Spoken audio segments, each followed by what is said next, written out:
Okay, let's see what we got in here. As you know, still upgrading constantly the studio. Wait, I think, yeah, these boxes are smart. Don't need any knife. Cables. And you might be like, oh, boring, cables, who cares? I care. I at least want to know for sure. I especially want to know what the fuzz is all about different cables. Like, a lot of people always tell me there are good cables, bad cables. I personally, today, right now, just think a difference between a cable and another cable is probably just the build quality of it, how long it will stay alive and not break. So we got here T-Snake. That's like the cheapest with, I don't know, less than 10 bucks. We got here Cordial, which is already a brand. Quality, passion, integrity, performance.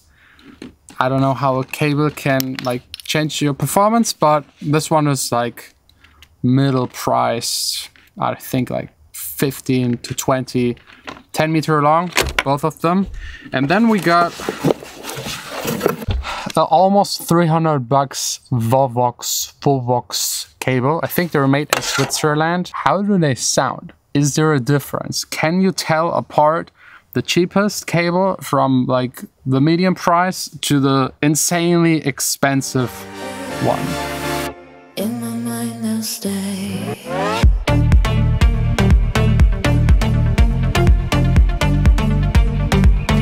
The most boring thing by far in my entire life that I've ever done within a studio. Very uncreative.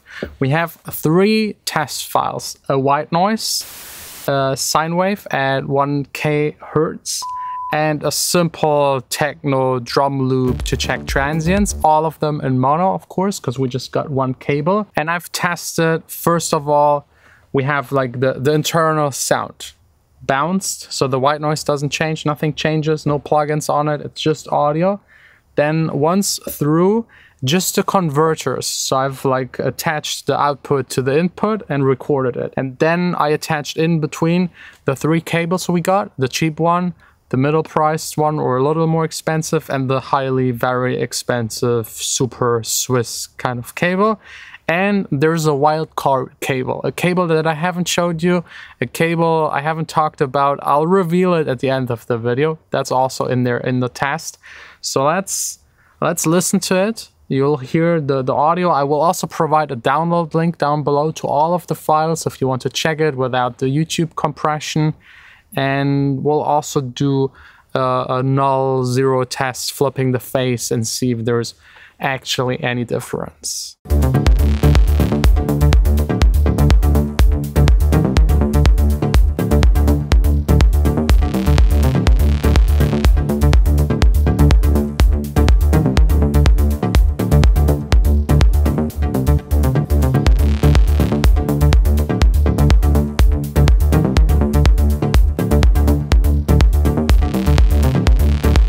So yeah, that's the sonic difference between the best and the worst cable with the drum loop, and I'm expecting no one to hear any kind of difference, especially through YouTube. I myself, here in the studio, I compared all of those 4 cables, cheap, middle price, expensive, and the, let's call it wild card, the cable I haven't showed you yet, and like listening, I can't hear a difference. And I also asked both of my assistants here in the studio that are absolute audio nerds here in the studio to listen for it. They couldn't tell them apart. That's how close they are. But of course, if we do a null test, or I don't know how you call it in English, like if you flip the face, when you flip the face of one of the signals, lay them on top of each other, you can hear the difference. If we do that, actually between the worst and the best cable is an audible difference. It sounds like this.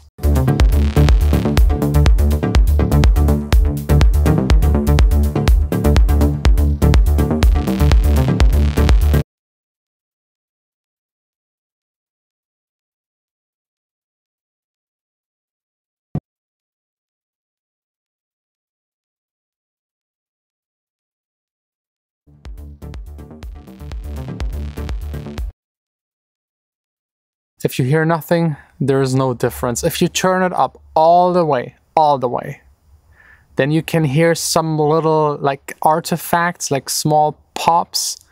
But honestly, every limiter on this planet, on your master chain, destroys the sound a lot more. Even if we zoom in the waveform of the AD conversion, so just output to input connection, AD conversion, without any cable in between, except the one that is in the AD converter, we have a bigger difference to the original file. You can actually see it in the waveform and yeah, still not really hear it. But between the cables, hearing, no way. With the test flipping the face, a hint, but it's so little that it doesn't matter. And the worst part is, with this test, we know there is a difference, a very, very, very, very small difference, but we can't tell which of the two is causing the difference because we can only listen for the difference. So my honest conclusion about this test, sound quality wise, everything else in your studio, everything else matters more than which cable you use. The room acoustic, big factor. You making actually good, enjoyable music, biggest factor of all. Then maybe the speakers, then maybe the AD converter, then maybe the analog gear you use, then maybe like further really nerdy room acoustic stuff. Then eventually comes the temperature in your studio, because also that changes the acoustics by a fraction of a fraction of a fraction of a fraction. And then maybe the cables. So first you need to do everything right, which is impossible. It's impossible. So it's pointless. These cables are pointless. I would even go so far to say it is a ripoff. It is a complete ripoff. Selling people copper for so expensive is a ripoff. I'm sorry. I usually try not to trash anyone here and be neutral, but for me personally, in this test, I can't tell them apart. If you want to, down below in the description, all the files, download them, compare them, have fun with them. There is no difference. No audible difference. Everything else is a bigger difference. The difference of the AD conversion is bigger than the cable. So what's the point? The VOVOX cable, I'm sorry. It says on their website that it's for the best sonic quality. Bullshit. Maybe they have like a voodoo priester in the closet, and every cable that leaves the company, he does something like this. And then maybe if you believe in it, you'll hear a difference. I can't. If you can, you're probably someone selling these cables. Build quality, yeah, okay. Maybe if this would be like twice the price for like the nylon whatever isolation. But it says here on the back, watch your step. Cables may be slippery on parquet and some other floor types. So if that's on the floor, you step on it and slip, you break your neck and paid a lot for the cable. Not worth it. Even like the connections are pretty standard nitric connectors. Like honestly, no point. The T-Snake cable, the cheapest, sound-wise, the same. Like really the same. Would I buy them? No. I had plenty of these as like guitar cables, and I only use the guitar in the studio. They break pretty easy. If you step on them or they bend a little, they just break, and that's annoying, and then you're too lazy to replace it and then try to fix it and it still doesn't work. So I would go, and that's not sponsored or anything, I would go like with like a medium, not like medium, but like one above the cheapest kind of category. Make sure you have some nitric or ring, I don't know how to pronounce it, like some of these brand connectors, because they're actually more sturdy. And even these connector companies don't put any bullshit on their website and saying that their stuff sounds more musical or that there is any voodoo magic going on.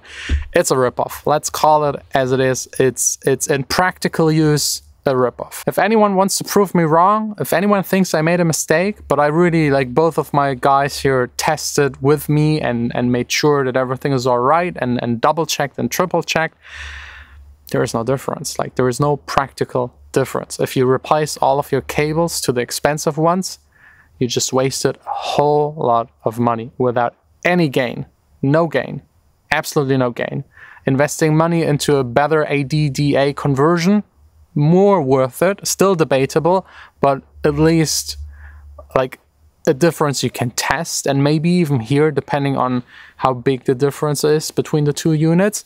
But the cables, no, like absolutely no.